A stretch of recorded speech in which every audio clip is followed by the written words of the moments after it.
Rock on Rockies fans, welcome into the Locked on Rockies podcast for today, the 24th day of September. I am your host, Paul Holden, bringing you all things Colorado Rockies, proudly part of the Locked on Podcast Network, your team every day. Today's episode is brought to you by Spotify Green Room. We go live on Green Room here on Locked on Rockies on Saturdays. So if you want to get in on the action, download the app and join me tomorrow to talk a little bit more about Rockies baseball. And to talk about Giants baseball today, we have the one and only Ben Kaspick joining us from the Locked on Giants podcast. Ben, thank you so much for your time. Yeah, absolutely. Looking forward to this conversation. Looking forward to the series. Ben, in case you go live on Spotify Green Room, when can Giants fans expect you to go live on Green Room? Every Sunday toward the end of the game. So, Giants Rockies this Sunday. Hopefully, from my perspective, looking at maybe a sweep, the Giants kind of need it right now. So, we'll see. Well, let's dive in there. The Rockies just dropped 2 of 3 to the Dodgers. 2 tough losses, honestly. The Rockies had opportunities in both of those games. They were able to go out and hit Max Scherzer, something that people have not been able to do since the trade. He allowed more runs yesterday than he did in his entire time in Dodger blue.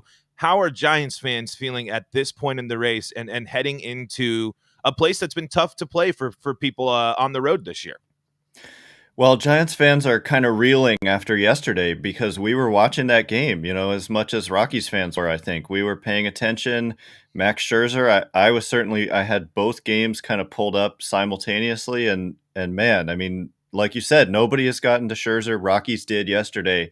And then how about, down to their last out, with 2 outs and nobody on base in the 9th, and then 3 straight singles. And that's the thing. It is the Dodgers, right? Like, it's not like they're just sending up Joe Schmo. It was Mookie Betts, Corey Seager, and Trey Turner. Mm-hmm. So, but that was difficult. And simultaneously, the Giants had taken the lead after falling behind 4-0 in the first inning. They had come all the way back to take the lead in that game, in their game against the Padres, just at the same time that the Rockies were looking like they were going to win their game. So Giants fans were thinking for a second that they might have a 3-game lead in the West with 9 to play. And instead the Rockies, end up losing that game. And then the Giants ended up losing their game in extra innings. And so instead of a 3-game lead, it's a 1-game lead with 9 to play. So, that was tough, but at the end of the day, you still have a lead with 9 to play. And so this series is obviously enormous. Dodgers are in Arizona, so we don't expect much help from them, from the D-backs in that series, but it's exciting to be in this position, and it's not a position that anybody thought they would be in at this point. Yeah, and that's absolutely right. I mean, 99 wins right now. Like you said, 1-game lead. I talked about on my show yesterday. I said if the Rockies could pull off the win, the series win, and get the Giants 3 games above, that would be a tough hurdle to overcome, just with the limited amount of games and things of that nature. But man, this is a heated race, and insane that 2 100-win teams. I'm going to go ahead and put them both in the 100-win category. I'm pretty confident in saying that 2 100-win teams, only one of them is going to get a chance to play in an actual division series. What's your takeaway this year from the NL West? I've been kind of trying to say this, and I think with those 2 teams, the Padres still being good, I know they've underperformed, and the Rockies being better than people thought, I'd argue that the NL West is the best division in baseball. I think that it's hard to argue that it's not, with the Giants and Dodgers at the top. And then, of course, the Padres are super tough despite their little collapse here. And then the Rockies, too, have done a lot better than people thought they would do. I think, you look at what the D-backs have done this year, people thought that's what the Rockies were going to do this year. And it really hasn't been the case. They've been quite a good team at home, not the case on the road, but still, I think, I give credit to Bud Black and that staff. The Rockies play hard, and I think that their series against the Dodgers over the weekend was an example of that. They did not roll over. They were up for those games. And the D-backs, you roll into Arizona and expect to win, but other than that, and the Rockies are always tough to play in Denver. Right. And so, I mean, having to play the Dodgers and the Padres however many times, and then if you're the Rockies or the D-backs, having to play the Dodgers, Giants, and Padres, that's definitely, to me, the toughest division.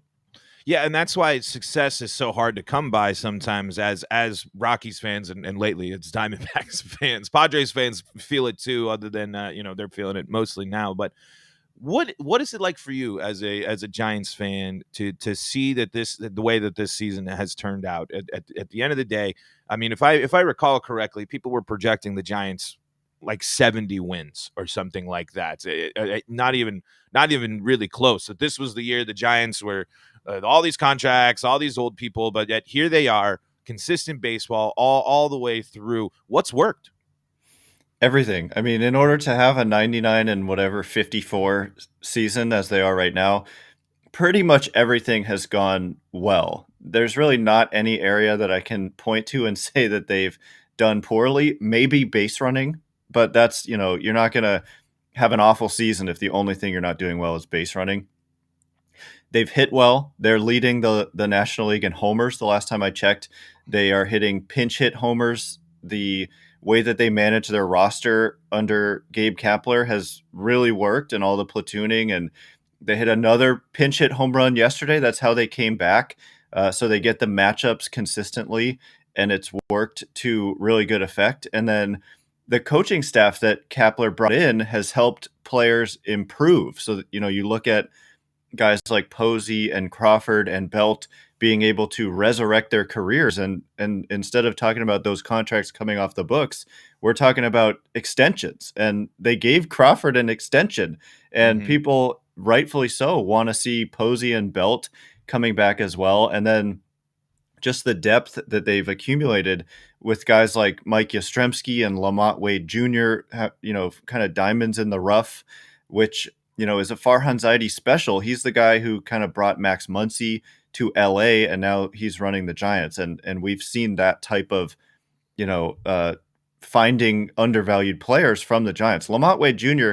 has done it to every NL West team, like with huge hits late in games. He's known around here now as late night Lamont because of he comes through. His numbers in the ninth inning or later are just, I don't think that's necessarily like a sustainable thing. It's just maybe a little bit random, but it's unbelievable the type of production he's had late in close games. And I haven't even mentioned thus far the pitching, and they've been able to turn guys like Kevin Gausman into a frontline starter. I mean, I don't want to say they turned him into it. Of course, huge credit to him, but Kevin Gausman is now a frontline starter. And when they picked him up, he was kind of off the scrap heap. He had been DFA'd the year prior. And, Anthony DeSclafani is having a great year.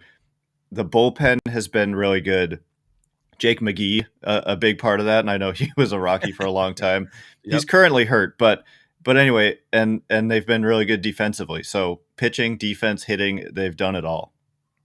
Yeah, that's one of the things too that you mentioned, the long ball. That has been such a huge asset for this Giants team, especially at a park that it's really hard to hit home runs. So if you're having a year where you're able to not only swing it well on the road and then come to your notoriously hard to hit home runs in ballpark, and you're able to put them over the wall, that's a force. I mean, I do have to say, a little bit interesting that it's that the year is an odd ending year instead of an even ending year. Maybe they're flipping it on us now. I want to ask about another player that the Giants were able to acquire at the deadline and what the future holds. But before we dive into that, got to tell you about some of our wonderful sponsors, and then we are starting with NetSuite. Slow is just right if you're on vacation, a sloth, or describing QuickBooks. More like slow books. It sucks you in and slows you down with manual processes, integration difficulties, and glitchy delays that leave you scrambling for the numbers you need. Now is the time to make the switch to NetSuite by Oracle, the #1 financial system, because NetSuite gives you visibility and control of your financials, inventory, HR, e-commerce, and more. It's everything you need to grow all in one place. With NetSuite, you can automate your processes and close your book in no time, no matter how big your business grows. Failing to switch to NetSuite will leave you stuck trying to make sense of your books while your competitors sprint ahead. 93% of surveyed businesses increase their visibility and control since switching to NetSuite, and right now, special financing is back. NetSuite is offering a one-of-a-kind financing program only for those ready to switch today. Head to netsuite.com/lockedon right now. Get special financing at netsuite.com/locked on. netsuite.com/locked on. And of course, no better way to celebrate your afternoon of a Friday than with the best tasting protein bar ever, and that is Built Bar. And they have so many delicious flavors. I guarantee you there is something for everyone. You got the coconut, the cherry barcia, the raspberry, the mint brownie, the double chocolate, salted caramel, strawberry, orange, cookies and cream, and German chocolate. My favorite flavor, if it's got chocolate, I love it. That's my favorite flavor. So that double chocolate, German chocolate, whew. If you haven't tried all the flavors, you can get a mixed box where you'll get 2 of each of the 9 flavors. Not only are Built Bar flavors the best tasting, they're healthy too. 17 to 18 grams of protein, calories ranging from 130 to 180, only 4 to 5 grams of sugar, and only 4 to 5 grams of net carbs. Amazing flavors, all tasty, all healthy. Go to built.com and use promo code LOCKED15. That's built.com, promo code LOCKED15, and you'll get 15% off your order. Use promo code LOCKED15 for 15% off at built.com. We're chatting to Ben Kaspick here of the Locked On Giants podcast. And Ben, the Giants go out, they get Chris Bryant. He's going to be a free agent at the end of the year. What is that situation looking like? It's a free agent at the end of the year, if I recall correctly. What is that situation with the Giants? Yeah, he's a free agent at the end of the year, and when he first came over here, it was like a love fest, and all the quotes from him talking about he grew up a Giants fan. He grew up in Las Vegas, and he said he was a huge Barry Bonds fan. So, and then he's been good. I mean, he's been good. He's had some really big hits. Although yesterday he didn't come through in a big extra inning situation, but neither did a couple other players. But anyway, there's certainly going to be interest in bringing a player of his caliber back. I mean, he's a good, very good baseball player.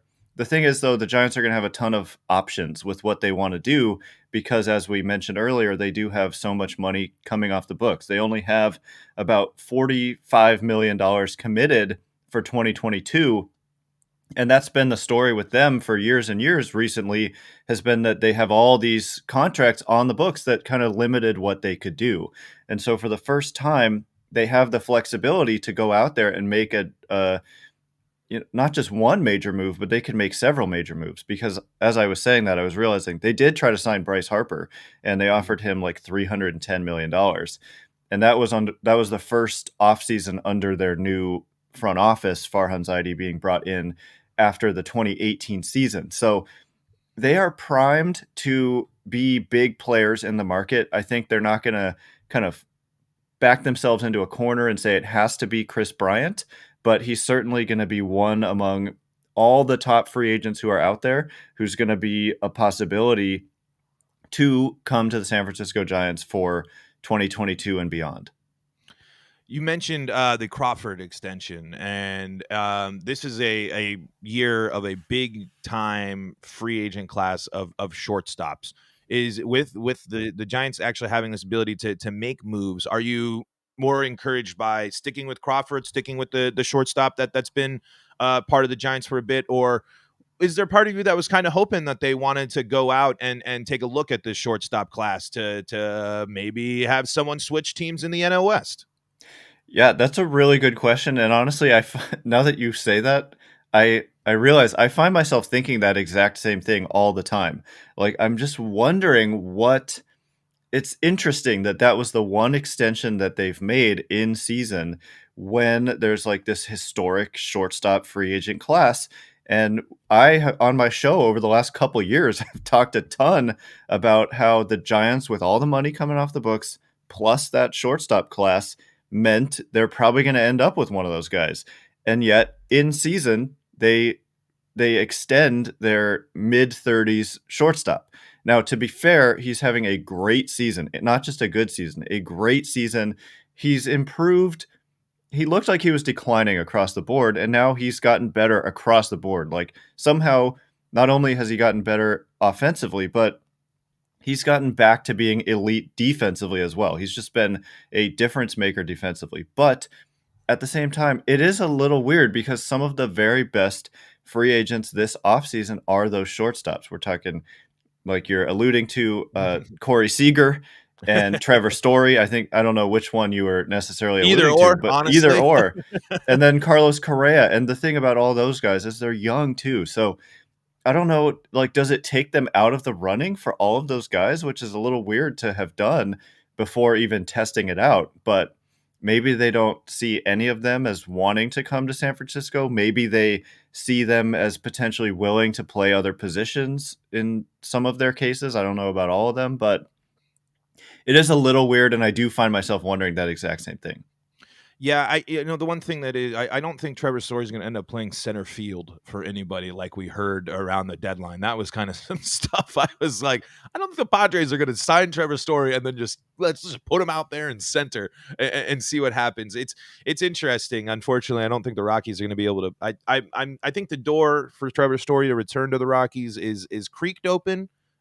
Just because of the way the team has played in the second half of the season. But I just don't think the Rockies have enough to entice Trevor Story to be excited. I mean, the pitching staff is something to be excited about, sure, but when your offense isn't coming alive, when most of the season you are in the bottom, the Rockies were in the bottom of baseball in home runs for most of this year, which was crazy to me. I mean, the offense desperately needs a beef up, and a little more bullpen stability too would be great for the Rockies. But yeah, I was really intrigued, like a team like the Giants with Crawford. Is there a chance Crawford plays another position? Does he play anywhere else, or maybe fill the gap? Could it be he goes to third if Bryant leaves, and then the Giants still go after, maybe try to get one of these shortstops? I don't think there's a chance that Crawford moves. I I don't think. Well, I seriously doubt it. I seriously doubt it. He's never, as far as I know, he has not played an inning at any other position in his major league career, maybe even his professional career, maybe going back to college, because he's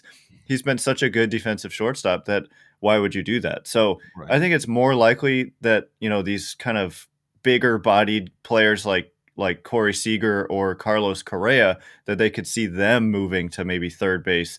Although you've got Evan Longoria and you mentioned Bryant. Part of the value of Bryant to the Giants has been that he's moved around the diamond, and that's something they like to do a lot. Bryant has played third, he's played left, he's played right, he's played center, and with the Cubs, he played first and he played short a little bit this year. I think 1 inning at short, so that doesn't really count. But no, I don't think so with moving Crawford. I was going to say the bat doesn't play as much at other positions, except it kind of does now if he continues hitting anything like he has this year.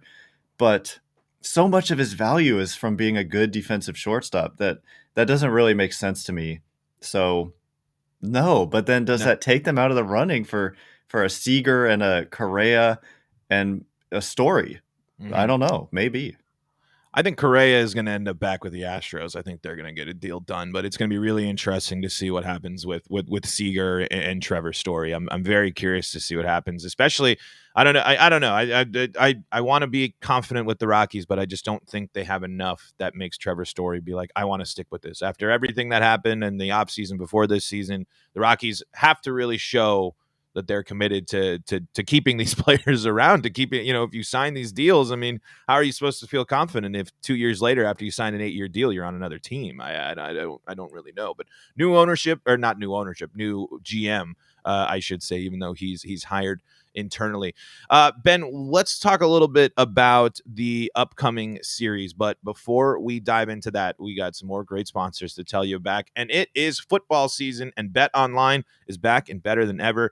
As eyes shift to the gridiron, even though the baseball season is still in full swing with great playoff races on the way, Bet Online is your number one spot for all the pro and college football action this season. With a new and updated site and interface, even more odds, props, and contests, BetOnline.ag continues to be the number one source for everything football. Head to the website or use your mobile device to sign up today to receive your 100% welcome bonus. That's double your initial deposit just for signing up. Don't forget to use promo code NFL100. From football, basketball, boxing, baseball, right to your favorite Vegas casino games, don't wait to take advantage of all the amazing offers available for the 2021 season. Bet Online is the fastest and easiest way to bet on all your favorite sports. Bet Online, your online sportsbook experts. And does this sound familiar? You've got one device that lets you catch the game live, another that lets you stream your favorite shows. You're watching sports highlights on your phone, and you've got your neighbor's best friend's login for the good stuff. Well, I want to tell you about a simple way to get all that entertainment you love without the hassle, and a great way to finally get your TV together. It's called DirecTV Stream, and it brings you live TV and on-demand favorites together like never before, so you can watch your favorite sports, movies, and shows all in one place. That means no more juggling remotes and no need to buy another device ever again. And the best part? There's no annual contract. So get rid of the clutter and the confusion and get your TV together with DirecTV Stream. You can learn more at directv.com. That's directv.com. Compatible device required. Content varies by package. We are doing a nice little Locked On Rockies, Locked On Giants crossover here as the Giants head into town. Really big series for the Giants. The Rockies have an opportunity to continue to play spoiler. Not as successful against the Dodgers, even though they had plenty of opportunities to do so. We got it's exciting for Rockies fans because this is a pitcher we've wanted to see come back after Tommy John. Peter Lambert takes the bump tonight for the Rockies. His first appearance this year, first appearance in like a long, long time. I want to say it's flirting with like 700 days or something like that.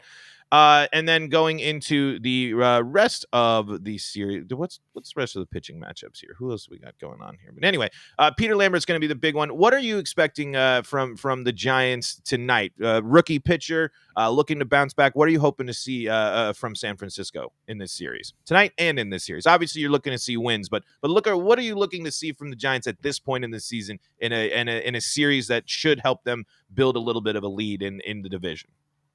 Well, it's the same story every time they come into Denver, basically, which is that you hope that the bats really get going and that they put up a ton of runs. And that was the case last time Giants were in Denver, which was like just a couple weeks ago in September. And that's what they were able to do. I think they scored 10 and then 12 and then maybe 8 or 7 and they swept, which was the only time up to that point, at least, that the Rockies had been swept at home all year. So if you can put up runs, I mean, even that is not necessarily enough because you got to pitch also. But that's the key for the Giants, I would say. If they can put up, 8 runs a game or so, then I think they have a really good shot. Their pitching is a little bit worn out, and so that's a consideration. Like yesterday, they had a ton of relievers who basically were not available because they've been used so much lately. As I mentioned, Jake McGee is currently on the injured list, which is a pretty big blow. He's been the closer for this team, and he's done a really good job of it. So with Alex Wood on the mound tonight, you hope for length, although he actually had COVID, and just his last start was his first start since coming off the COVID IL, and he was only able to go like 3 innings. And so perhaps that's part of why guys weren't available yesterday, is they knew they were going to need guys tonight. And in this series, this is not a place where you want your relievers to be banged up already coming into the series. So I wouldn't be surprised if they actually make some roster moves before today's game to get some extra pitching help. But yeah, the secret sauce in Coors, I would say, as a visiting team, put up a ton of runs and just hope and pray that your pitching and defense and walks, like limit the walks, is a huge one in Denver, and just get the outs you're supposed to get, and you have a shot. Yeah, that's the prime example with that. The Rockies had the runners in scoring pitches and so many more opportunities than the Dodgers in this last series. But yet the efficient teams, both the Rockies can be included in this. When they come to Coors Field, they draw a walk and then boom, double in the gap. Or prime example with losing the game yesterday with the extra inning rule. When you have that runner on that extra base, Max Muncy comes up, squares up the second pitch he sees. It's they're down 2 already. The Dodgers were very good at taking advantage of being 3 for 5. They won a game being like 3 for 5 with runners in scoring position when the Rockies were like 4 for 20, and you just can't do that against teams like the Dodgers and the Giants. It's just not going to happen. And you mentioned scoring a lot of runs last time. You nailed it actually on the head. 10 runs, 12 runs, 7 runs in the Giants sweep of the Rockies there earlier in September. And it's been all Giants against the Rockies of late. 6 of the last 8 games that these two teams have matched up, it has gone to the Giants. We're hoping for big things from Peter Lambert, but John Gray tomorrow, hoping that he can get the strikeouts going. The Rockies would love to play spoilers, but it's going to be tough. All of the NL West teams, including the Rockies, were playing great baseball into this stretch, all having, I think, minimum of 7-3 going into their last 10 games going into a couple days ago. So all teams playing great baseball. If you're the Rockies, you have to score, and you can't lose your opportunities. And of course, we're hoping for big things from Peter Lambert tonight, but that'll be interesting too, because the Rockies were stretched pretty thin in the bullpen yesterday, but I think they gave some people some time off yesterday in anticipation of this upcoming weekend series as well. Should be a fun one, though. Should be a good one for Rockies fans, as it's Larry Walker weekend. Do you have any Larry Walker memories that by chance that you might have? It's going to be a fun sell, even if the Giants come into town and smack the Rockies around. A lot of Rockies fans will be excited because it's all about our first ever Hall of Famer for the Rockies. You got any Larry Walker memories? Nothing specific, but I do just remember him being a great, great player and a extremely scary player in Coors Field. I mean, when you put a Hall of Fame caliber player, and what is he known for? For me, he's known for like hitting tanks, hitting just monster home runs from the left side. Man, some great players, some great memories of those good Rockies teams in the early part of the century, in the early 2000s. And he was certainly among them. The Blake Street Bombers, gotta love the representation. It's been really fun. That's been something Rockies fans have really been able to enjoy this year, is celebrating Larry Walker. Ben, thank you so much for joining us today. Should be a fun weekend of baseball as you're gearing up for postseason baseball. We here as Rockies fans are just getting all of our enjoyment out of the final, 9 games left in the season? Kind of hard to believe at this point that it's already here. It might be interesting, but would you be worried my last question for you, Ben, if the Giants, which I don't think this is going to happen, end up in the wild card game, who is the team you least want the Giants to have to match up with? It's got to be the Cardinals right now, right? Just being the team that's playing the best baseball at this point in the year.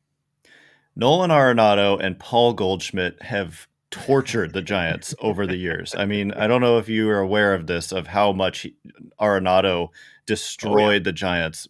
My goodness. And then add Paul Goldschmidt. He was just as bad. So when those guys left the NL West, Giants fans were doing cartwheels because, thank goodness we don't have to see these guys so much anymore. So the very last thing that I think Giants fans want to see is those guys rolling into San Francisco with a chance to end their season in one game. I know that's, for me, the last thing I would want to see. Of course, I think the Giants would be favored, and rightfully so, but it's one game.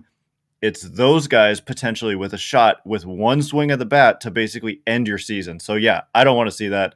And that's partially why it's such a huge deal to win this division. Yeah, those two. I mean, Nolan. Many a game I watched in San Francisco where he was doing very, very good. It's going to be really interesting. That team, from seeming like things are going to be really shaken up with the Cardinals here at some point, to absolutely inferno in fire here down the stretch. But that's how baseball goes. Ben, before we wrap things up, where should people go to follow you, to follow all things Giants, especially as we get into the playoffs here? Locked On Giants podcast every single weekday, which has been a lot of fun covering a playoff team. We're on YouTube as well, and we are also on Apple and Spotify, of course, and all that good stuff. And then on Twitter, if you're watching this video, you can see my Twitter handle down there, at Ben Kaspick. But yeah, if you're not watching on YouTube, it's at Ben Kaspick. And what about you? Where can my listeners find you? If you're curious about the Rockies, at LO Rockies on Twitter to follow the show. I'm at Paul Holden 33.